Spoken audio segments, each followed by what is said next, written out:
Nama saya Nia Maria. Di sini kita akan mengerjakan tugas teks warta.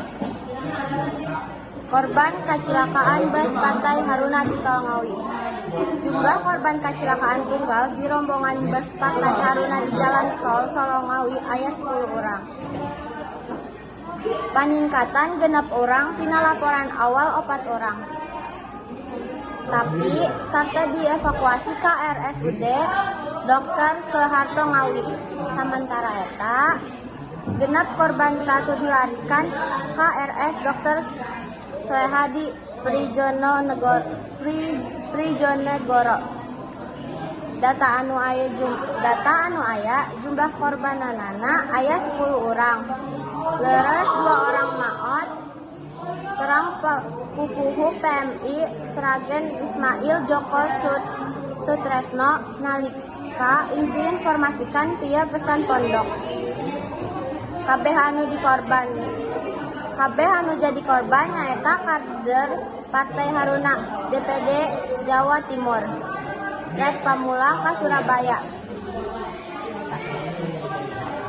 Nyaeta sanggeus kampanye Ganjar Mahfud di Stadion Utama Gelora Bung Karno atau GBK Sabtu 3 Februari 2024. Hal ieu ditegaskeun ku media pusat DPD Partai Hanura Jawa Timur. Leres aya kecelakaan mangga salat heula. Pokna basa diinformasi via pesen pondok. Informasi awal bus ngaguling di Jalan Tol Solo Ngawi, tepatna di Kecamatan Mantingan, Kabupaten Ngawi, Jawa Timur.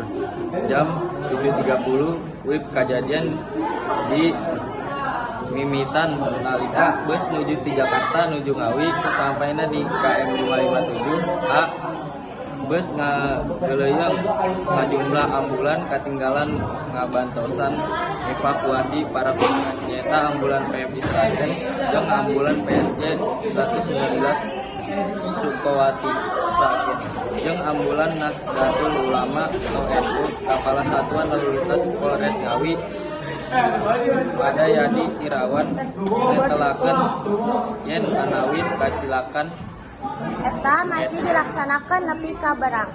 Benar kuring kasih di TKP. Anjeunna negeuskeun nalika diinformasi. Wassalamualaikum.